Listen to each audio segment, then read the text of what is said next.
The Spurs make multiple signings, and this is sneaky good for the San Antonio Spurs. Riley Minix and Harrison Ingram are both on two-way contracts for the San Antonio Spurs. And the big ticket, Giannis Antetokounmpo, both have glowing things to say about Wemby and in the life of Wemby. And we are going to discuss all of it here on Spurs Digest with your host, Keenan. And if you guys haven't yet, make sure you guys take a spur of the moment to get every Spurs moment by hitting that free subscribe button, because we are on the road to 10K before the NBA season. We are really hopeful that we can get there, and we can't do this without you. So without further ado, though, let's get underway. We appreciate everybody here, me, Josh, and Brian. That is the San Antonio Spurs announced Wednesday they have re-signed Harrison Ingram and Riley Minix to two-way contracts. They can split their time between our Austin Spurs and our San Antonio Spurs. We'll call them up typically. If there's an injury or we need some shooting in Riley Minix's case. I think Minix is farther along than Harrison Ingram is at this point. I think both are intriguing prospects, but without the offensive capabilities at a high level. With Harrison Ingram, we saw a little bit of struggles during the summer league. He did have some high points, but the way he plays offensively, he doesn't really lend to being a plus player on the offensive side of the basketball, even though defensively he can be a plus in short spurts. But limited certain number of games of the NBA team during the season, the system allows to develop young players, of course, while being there. So they not released the terms of the contract yet, so we don't know exactly what the terms, but Ingram and Minix both last season on two-way contracts. We were 4-1 in Summer League. They helped us get to that there. Ingram was the 48th pick in the 2024 NBA draft, and he averaged 12 points and 9 rebounds in 48 games for Austin last season. He averaged about 10 and 7 and 23.5 in this year's Summer League. Again, the points did come. It was more so in spurts rather than really him just being like that kind of point per game guy every game. But he can rebound the ball, he plays with effort, he plays with energy, and he's a pretty solid defender. So he is a guy who you can have bring up here for a game, couple games. If you really need that defensive punch you're going and you want to kind of throw bodies at somebody, think if we're playing a Jokic and you're like, okay, I need you to really just get into him and foul him as much as possible. Like 6 fouls in 12 minutes is not bad defense on Jokic, depending if they're good fouls kind of thing. Obviously, no one wants to go to the line that much, but if you're really making it difficult on Jokic and you're getting over-aggressive fouls by putting pressure on him, that's not the worst thing in the world. That's more so what I meant by that, just hacking him and getting free throws for a really good free throw shooter. Originally from Dallas, began at Stanford, transferring to UNC, 37 games at UNC, averaged 12 and 9. So that's pretty much what you're going to get from him on a game-to-game basis. He's not giving you that in the NBA, but at Austin, in the Summer League, and there at North Carolina, it's really around anywhere from 10 to 13 points and around that 9 rebounds. He has improved as a passer, as we've seen, but the one I'm more excited about here is Riley Minix. And I'm sorry, I understand that Harrison Ingram, I do like you, but Riley Minix, just because he can fill a need for the Spurs at times for sure. 19 games last year at Austin, he averaged 19 and 7 in 32 minutes, despite missing 31 games due to injury. This year in the Summer League, he averaged 11 and 5 in 26.5 minutes.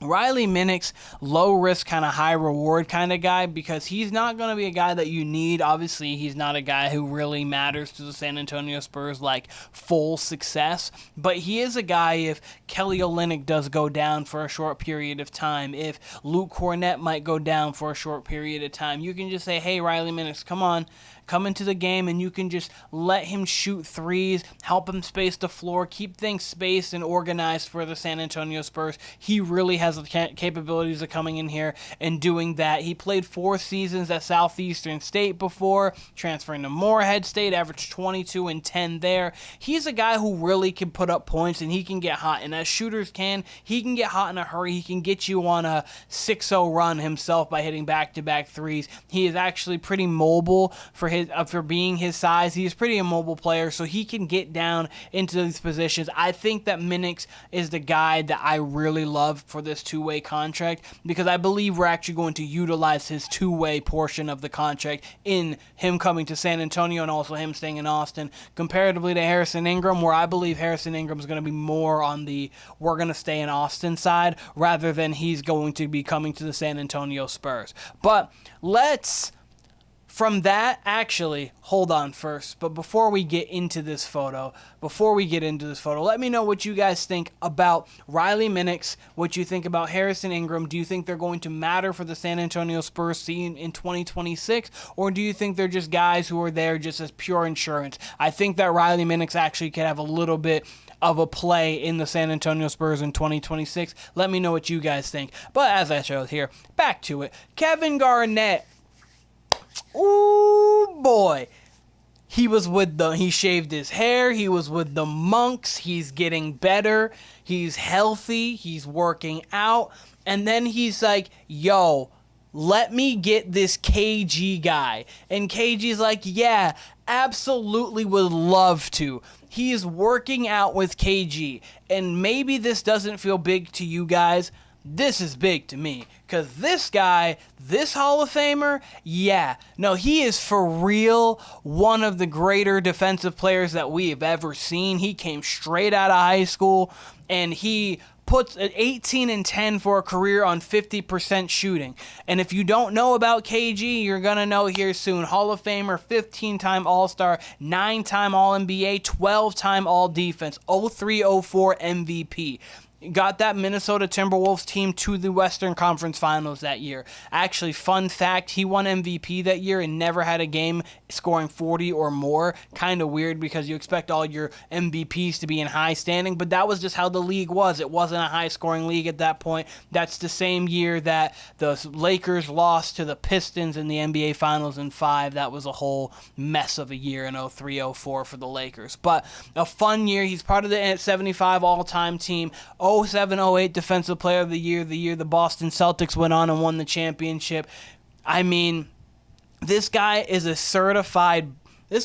a certified defender. He was a certified bucket when you needed it. That mid-range was nasty. He could stretch out and hit a three every now and again, especially later in his career. He was a good free throw shooter. But this right here, this 99-08 stretch, the 22-31, this is when Kevin Garnett was truly at the peak of his powers. Like, this is obviously, you could say, his like latter prime, and before that he averaged like he had an 18 or something along those lines in a game. But this is where his peak was, and he was a 22 and 12 kind of guy. I say all of this about Kevin Garnett, and I highlight this even though we're talking Wemby. This is in correlation. MVP 10th, then 2nd, then 5th, 2nd, 12th, 1st. Like, I'm showing all of this here for the reason of this guy, Kevin Garnett, is somebody who you would want Wemby to model his game after kind of guy.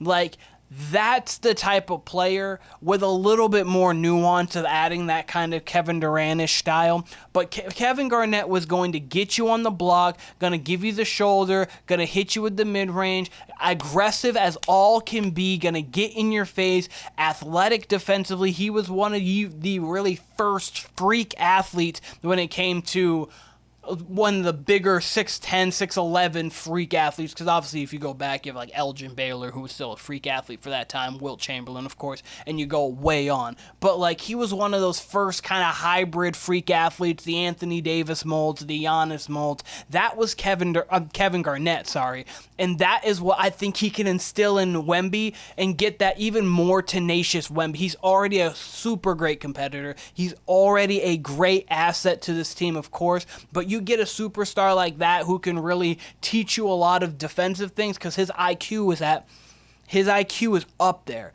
And then offensively, you get that tenacious tenacity. That guy, that KG guy, I think that is going to work wonders for Wemby. How do you guys think about it? Do you think that Kevin Durant can unlock a new part of Wemby? Or do you feel like him working out with Wemby is just same old, Wemby's just working out with some good players? But from Kevin Garnett, a Hall of Famer, to this guy who is going to be a Hall of Famer, one of the greatest players of our lifetime, Giannis, talking about memorabilia and for another athlete. He mentioned Wemby. He's like, I know my answer. I want it to be Wemby's first rookie card ever. I think he's going to be one of the best players in the league in the next couple of years. I think he will have a very great career moving forward. He also was talking about whether it was his first game ball, first game jersey, memorabilia.